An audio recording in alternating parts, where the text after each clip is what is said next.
Hello friends, இன்னைக்கு நம்ம இசை கிச்சன்ல காணும் துவையல் எப்படி பண்ணலாம்னு பார்க்கலாம் வாங்க. அதுக்கு செய்ய தேவையான பொருட்கள் எடுத்துக்கலாம். நான் காணம் வந்து ஒரு 25 கிராம் எடுத்திருக்கிறேன். ஒரு 3 கொத்து, கொஞ்சம் கருவேப்பிலை நிறையவே வச்சா நல்லா இருக்கும். நான் ஒரு 3-4 கொத்து கருவேப்பிலை எடுத்திருக்கிறேன். ஒரு 3 வெள்ளைப்பூடு எடுத்திருக்கிறேன்.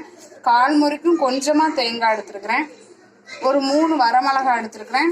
தேவையான அளவு உப்பு, கொஞ்சமா புளி எடுத்துக்கோங்க. இப்போ வாங்க எப்படி செய்யலாம் பார்த்துடலாம். கொஞ்சமா புளி எடுத்து வச்சுக்கோங்க. தேவையான அளவு உப்பு எடுத்துக்கோங்க. இப்போ இதை வறுத்து எடுத்துக்கலாம். எண்ணெய் எதுவும் ஊத்தாம வெறும் சட்டியில தான் வறுக்கணும். இப்போ வறுத்து எடுத்துக்கலாம். சட்டி அடுப்புல வச்சாச்சு. வறுத்து எடுத்துக்கலாம்.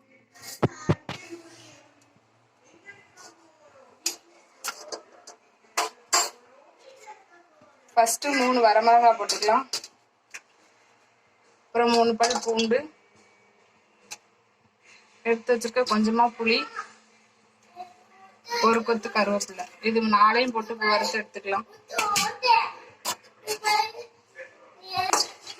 இப்ப இதை நல்லா வறுத்து எடுத்துக்கலாம். எண்ணெய் எதுவும் ஊற்றக்கூடாது, வெறும் சட்டியிலே தான் வறுக்கணும். வறுத்துக்கலாம்.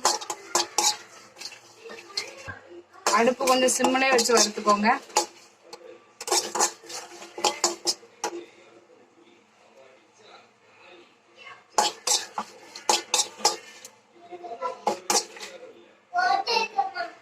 காணத்தையும் கூட போட்டு வறுத்துக்கலாம்.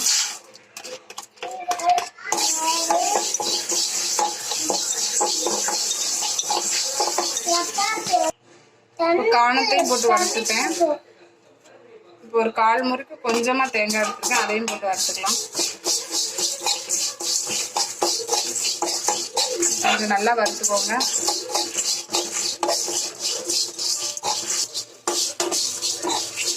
இப்போ நல்லா வறுத்தாச்சு. டப்பு டப்புன்னு சவுண்டு கேட்கும். அது வரைக்கும் வாசனை வரும். நல்லா அது வரைக்கும் வறுத்துக்கோங்க. இப்போ நல்லா வறுத்தாச்சு. கருவேப்பிலாம் நல்லா சுருந்துருச்சு. இப்போ அரைச்சி எடுத்துக்கலாம்.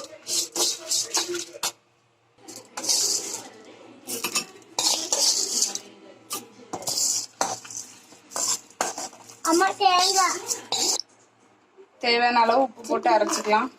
இப்போ அரைச்சி எடுத்துட்டு வந்துடுறேன். அதுக்கப்புறம் பார்க்கலாம்.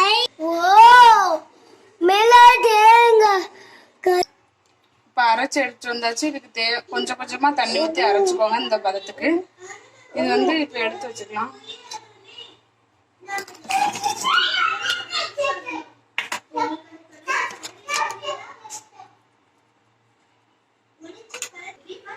இப்ப சுவையான நம்ம காணும் துவையல் ரெடி ஆயிடுச்சு. இது வந்து ரசத்துக்கு, மோருக்கு, சாம்பாருக்கு வெறும் சாதமாவே சாப்பிடலாம். இது இவ்வளோத்துக்கும் தொட்டுக்கிட்டு சாப்பிடலாம். கஞ்சி வச்சு குடிக்கும் போது இது தொட்டுக்கிட்டு சாப்பிடலாம். இது உடம்புக்கு ரொம்ப நல்லது. இதை ட்ரை பண்ணி பாருங்க. இந்த வீடியோ உங்களுக்கு பிடிச்சிருந்தா லைக் பண்ணுங்க, கமெண்ட் பண்ணுங்க, ஷேர் பண்ணுங்க. மறக்காம சப்ஸ்கிரைப் பண்ணிருங்க. தேங்க்யூ.